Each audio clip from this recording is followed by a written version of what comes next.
उस अघोरी शिव के बिना पूजा पाठ या यज्ञ नहीं हो सकते। तो मैं स्वयं ही एक यज्ञ का आयोजन कर सभी की शंकाओं पर पूर्ण विराम लगा दूंगा। नारायण नारायण नारायण नारायण। प्रजापति दक्ष ने कनखल में एक उत्तम यज्ञ का आयोजन किया।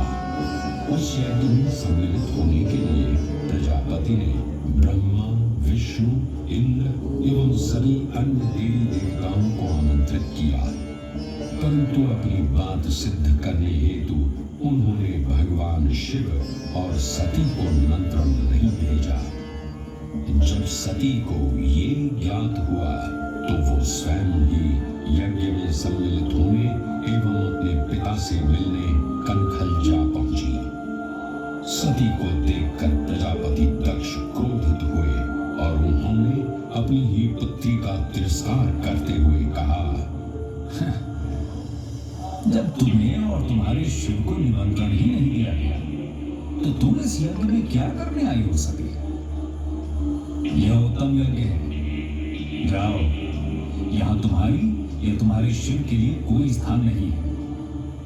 पिताश्री, आप मेरे स्वामी शिव की निंदा बंद करें।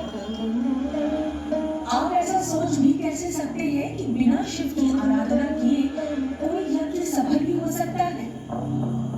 अगर आप ऐसा सोचते हैं तो यह आपकी बहुत बड़ी भूल है पिताश्री, बहुत बड़ी भूल।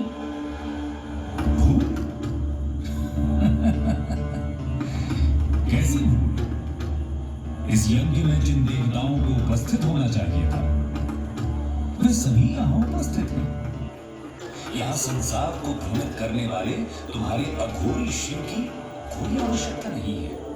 पिताश्री, मैं फिर कहती हूँ कि शिव निंदा बंद करें। मुझे लज्जा आती है ये कहने में कि मैं आपकी पुत्री हूँ। मैं अब इस देश में रहकर आपकी पुत्री बनना अस्वीकार करती हूँ। मैं अभी इस अग्नि को कूद कर अपनी देह का त्याग करती हूँ।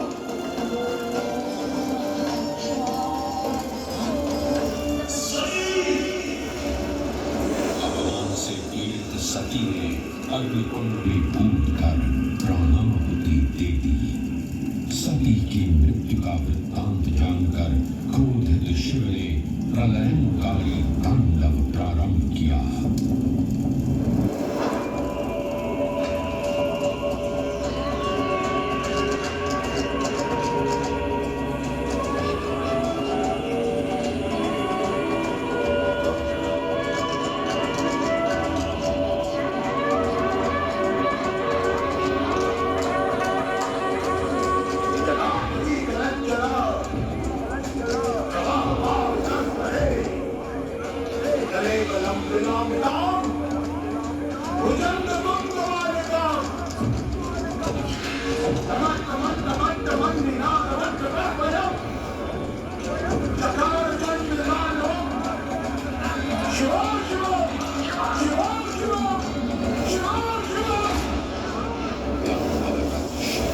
यज्ञ स्थल पर पहुंचे और सती की दिव्य देह को अपने हाथों में उठाकर चारों दिशाओं में विचरण करने लगे।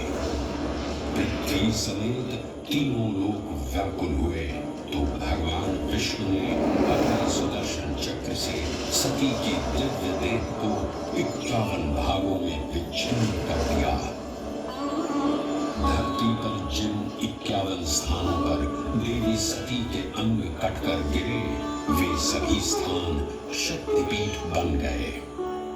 तंत्र चूड़ामणि में वर्णन मिलता है कि देवी सती का हृदय गब्बर पर्वत पर इसी स्थान पर गिरा था जहां आज ये प्राचीन मंदिर स्थापित है। 999 सीढ़ियां चढ़ने के बाद भक्त गब्बर पर्वत की चोटी पर पहुंचते हैं, जहां मां अम्बा की अखंड ज्योत जो सदियों से प्रज्वलित है, श्रद्धालु उसके दर्शन करते हैं। इस प्राचीन मंदिर में मां अम्बा ज्योत स्वरूप विराजमान है। दिव्य ज्योत के साथ साथ गब्बर पर्वत पर मां अम्बा के पद चिन्ह एवं चिन्ह भी विद्यमान है। पृथ्वी पर स्थापित देवी के 51 शक्तिपीठ ब्रह्मांडीय शक्ति के केंद्र माने जाते हैं। वैसे तो अधिकांश शक्तिपीठ भारत में ही स्थित हैं, परंतु इनमें से कुछ विदेशों में यानी बांग्लादेश, नेपाल, पाकिस्तान, श्रीलंका और तिब्बत में भी स्थित हैं। प्रत्येक श्रद्धालु की ये मनोकामना होती है कि वो इन 51 शक्तिपीठों के दर्शन कर सके, परंतु वर्तमान समय में इन 51 शक्तिपीठों के दर्शन करना हर किसी श्रद्धालु के लिए संभव नहीं है।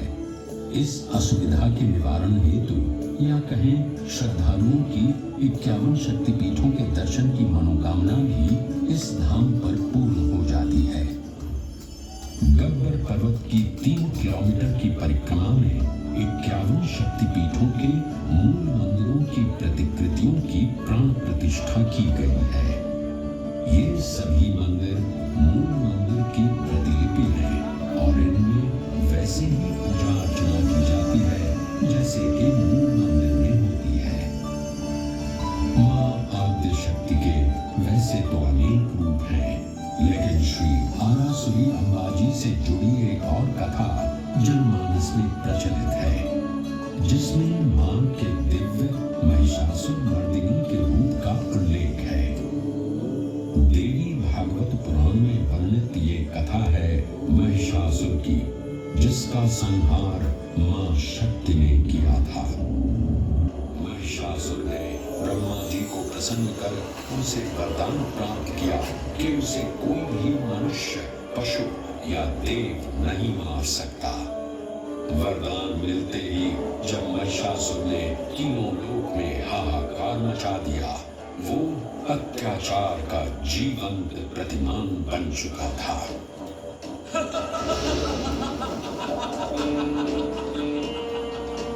मेरी शक्तियों के समक्ष अब कोई भी देवता या मनुष्य मुझे परास्त नहीं कर सकता। ब्रह्मा जी के वरदान से तो मैं अब काल को भी चुनौती दे सकता हूँ। मैं अजय हूँ, मैं अमर हूँ, मैं महिषासुर हूँ, महिषासुर।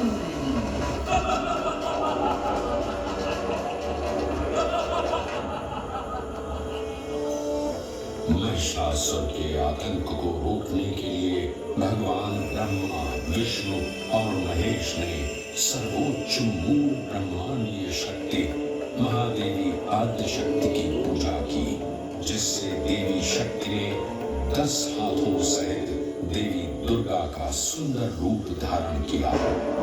लगातार 9 दिन और रात तक चले इस युद्ध के अंतिम 10वें दिन मां दुर्गा ने अपने पवित्र खड्ग से महिषासुर का वध किया और महिषासुर मर्दिनी के नाम से जगत में विख्यात हुई।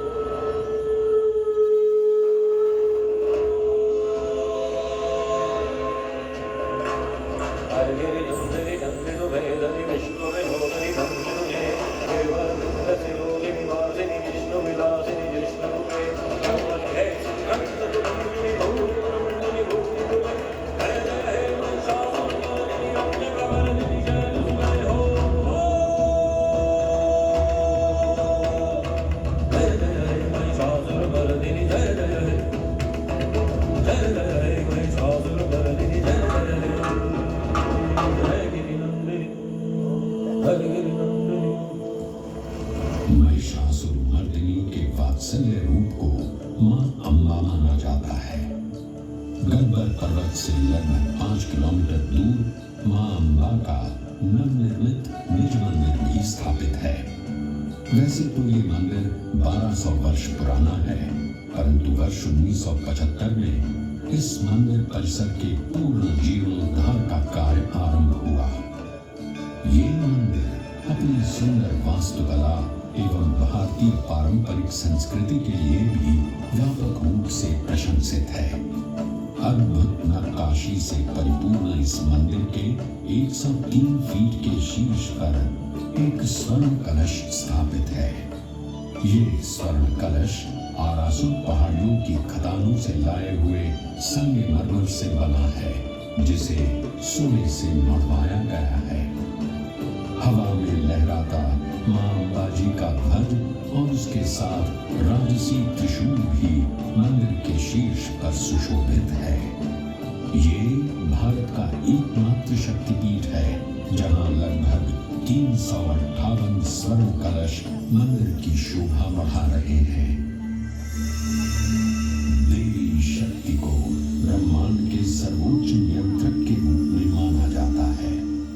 श्री आरासुरी माता अंबाजी के निज मंदिर में देवी की कोई मूर्ति या चित्र नहीं है, बल्कि मंदिर की भीतरी दीवार में गोख जैसी एक गुफा है, जिसमें संगमरमर से निर्मित एक पवित्र वीषा यंत्र स्थापित है।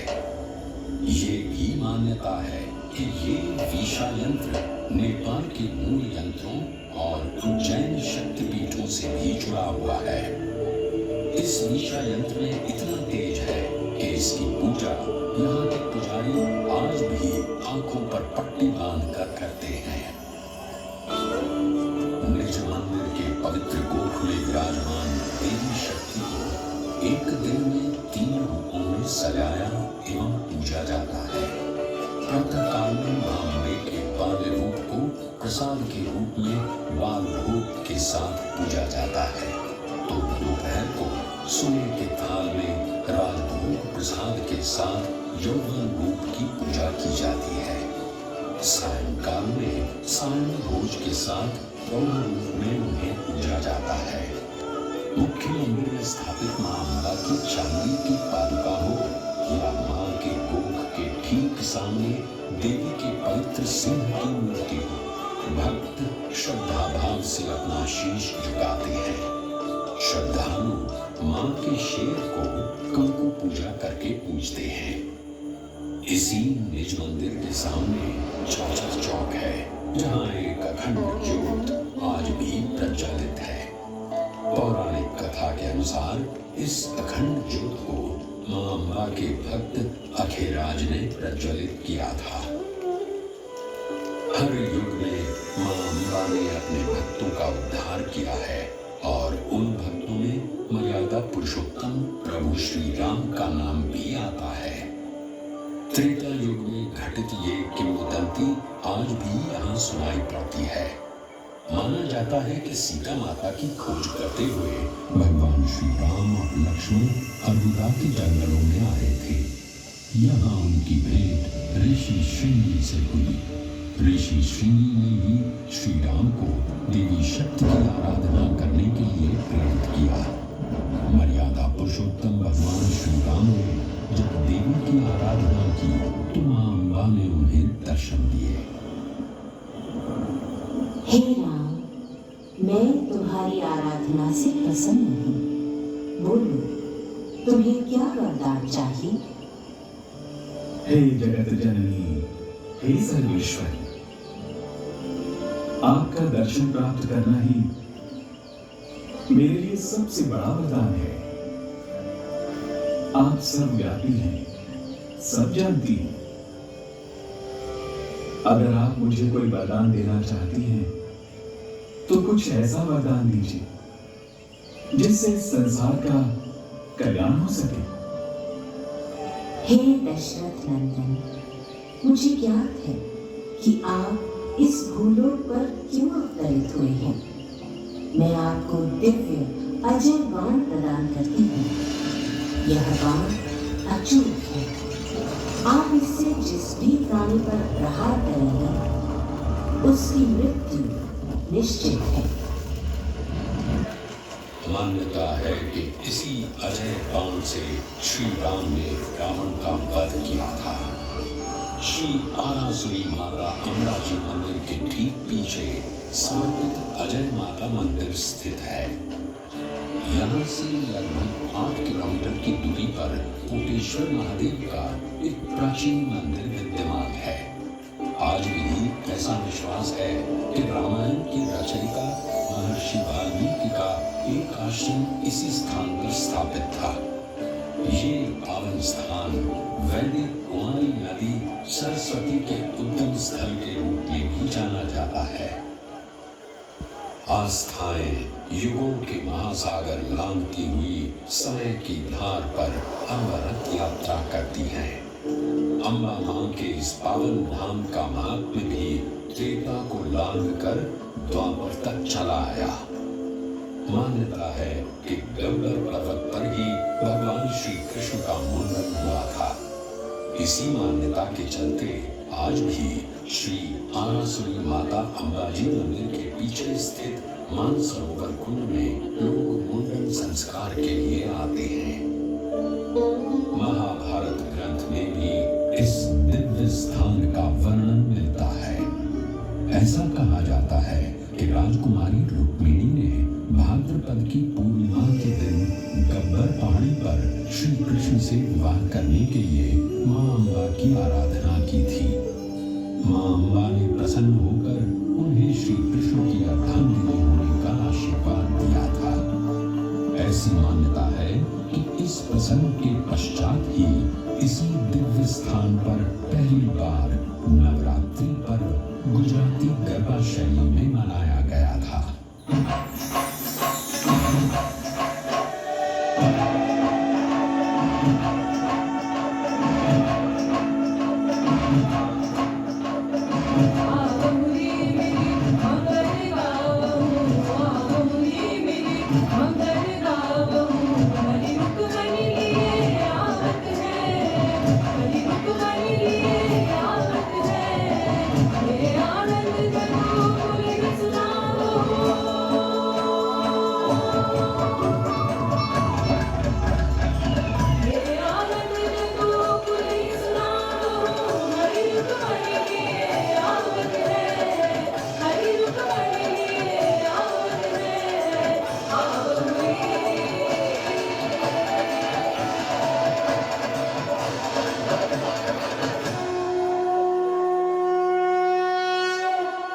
अम्बाजी ने भाद्रपद पूर्णिमा के शुभ अवसर पर बहुत बड़े मेले का आयोजन होता है।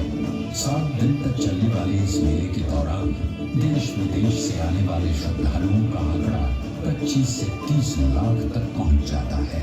इस अवसर पर पूरे मंदिर परिसर और अम्बाजी गांव का श्रृंगार किया जाता है। इस मेले के अलावा यहाँ लाखों श्रद्धालु कार्तिक सूद, पौष सूद पूनम, चैत्र नवरात्रि, श्रावण वद अमावस्या, आश्विन सूद नवरात्रि जैसे पावन त्योहारों पर आयोजित मेलों में भी मां अम्बा के दर्शन करने आते हैं। गुजरात पवित्र यात्रा धाम विकास बोर्ड, गुजरात सरकार एवं श्री आरासुरी अम्बाजी माता देवस्थान ट्रस्ट हर वो सफल प्रयास कर रहा है जिससे इस देवस्थान की गरिमा उत्तरोत्तर बढ़ती जाए। इन प्रयासों को प्रोत्साहित करने हेतु उनका समर्थन और कोई नहीं बल्कि हमारे देश के माननीय प्रधानमंत्री श्री नरेंद्र मोदी जी तब से कर रहे हैं जब वो इस राज्य के मुख्यमंत्री थे। 51 शक्तिपीठों की प्रतिलिपि को इस देवस्थान पर स्थापित करना उन्हीं की सृजनात्मक सोच का परिणाम है, जिससे कि हर श्रद्धालु अपने देश में एक स्थान पर ही सभी 51 शक्तिपीठों के दर्शन कर सके। सन 2008 में 51 शक्तिपीठों के मूल मंदिर की प्रतिलिपियों के निर्माण कार्य हेतु उनके द्वारा यहाँ भूमि पूजन किया गया और 2014 में ये निर्माण कार्य पूर्ण भी कर लिया गया। गुजरात सरकार इस शक्ति तीर्थ और इसके आसपास के संपूर्ण विकास और नवीनीकरण के लिए समर्पित है। निष्ठा, समर्पण एवं हृदय में सेवा भाव लिए गुजरात सरकार सभी श्रद्धालुओं का श्री आरासुरी अम्बाजी माता मंदिर के तीर्थ स्थान में सदैव स्वागत करता है। रिद्धि दे, सिद्धि दे, वंश में वृद्धि दे, हृदय में ज्ञान दे, चित्त में ध्यान दे, अभय वरदान दे। दुख को दूर कर, सुख भरपूर कर, आशा को संपूर्ण कर, सज्जन जो हित दे, कुटुंब में प्रीत दे,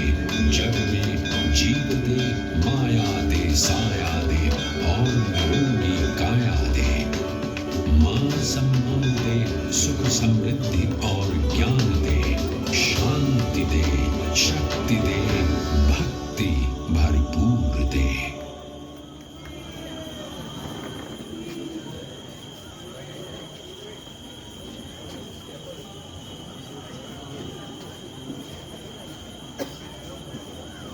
चेवड़ो थयो जो